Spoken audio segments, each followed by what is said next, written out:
Le Festival du film de rando, c'est un festival que j'ai cofondé avec un copain qui s'appelle Jérôme Poisa. On travaillait tous les deux dans la même société et puis c'est une société qui a été délocalisée et donc on s'est un petit peu retrouvés au pied du mur et on s'est dit mais est-ce qu'on pourrait pas créer quelque chose à partir de nos passions respectives. Moi ma passion c'était de faire des films au travers d'un collectif. La passion de Jérôme c'était l'alpinisme et on était tous les deux des gros randonneurs et donc on a réfléchi autour de toutes ces notions et c'est comme ça qu'est né le festival du film de rando Histoire et Crapahute. Et comme son nom l'indique, ce festival, il va raconter des histoires tout en crapahutant. Alors à l'image de la randonnée, c'est un festival qui est itinérant en France. On est sur quasiment 90 dates pour la saison 2 qui se déroule à l'automne 2025.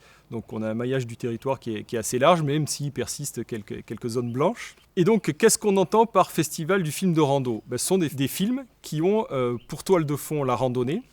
Mais ça reste une toile de fond, il faut que les films nous racontent avant tout des belles histoires.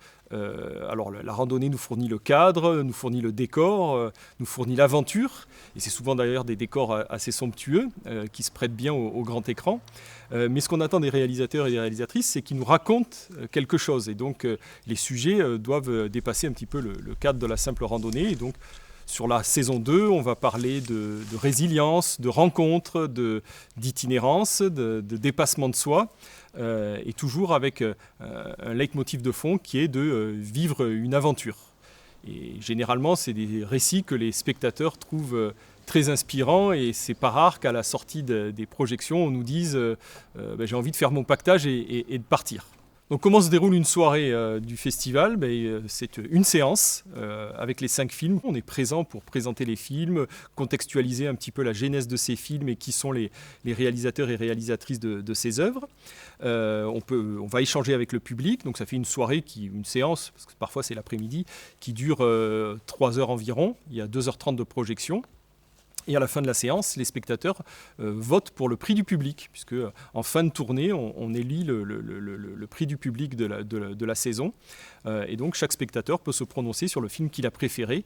Et c'est un choix qui est parfois compliqué, même souvent difficile d'ailleurs, parce que toutes les œuvres ont leur particularité, parce qu'une des volontés du festival, c'est vraiment d'avoir une séance qui soit très diversifiée en termes de destination, de type de rando, de sujets traités, de style de réalisation et de rythme. Donc les films sont très différents les uns des autres et donc c'est pas toujours très simple de faire un choix. Alors pour cette saison 2, on a 5 films au programme. Le premier se déroule au Canada, il a été réalisé par Marie-France Lécuyer.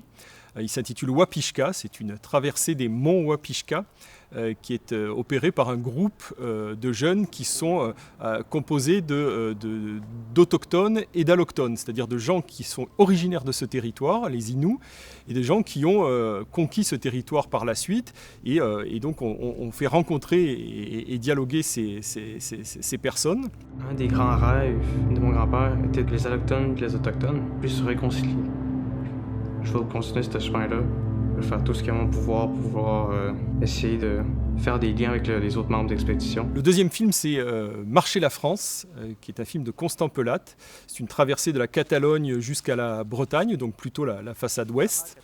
C'est une itinérance poétique, on va dire, puisque vous verrez que Constant est quelqu'un qui aime bien parler à sa manière et évoquer son itinérance avec des mots, on va dire, choisis. Ô Grand Gers, là où lenteur rythme mon voyage, errer en m'évadant dans la richesse culturelle française, savourer la quête à pied dans mon pays, dans la simplicité d'avancer, de s'émerveiller à la subtilité, dans la lenteur de flâner, d'apprécier le goût de l'effort, de prendre la vie comme une multitude d'expériences, où le temps t'appartient et la magie opère. Estampe d'une aventure de Léo Molinari, ça se passe au Népal.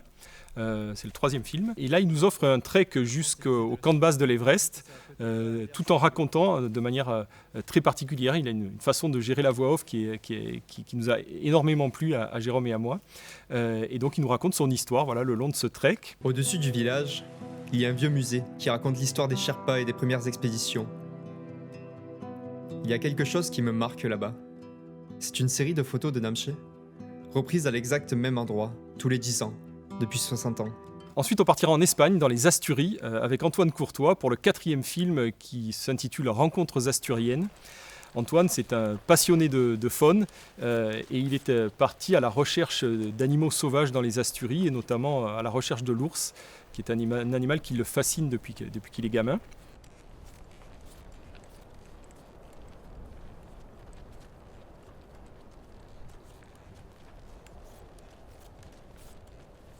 Et on terminera avec le film qu'a réalisé l'équipe d'Histoire et Crapahut, qui s'intitule Équateur Phénix, et qui, comme son nom l'indique, se déroule en grande partie en Équateur. C'est une histoire qui commence bien et puis qui évolue de manière, on va dire, imprévue. Et c'est une histoire de résilience. Voilà. Donc on va enchaîner en premier donc, par le sommet nord, le plus facile, un sommet qui est complètement rocheux.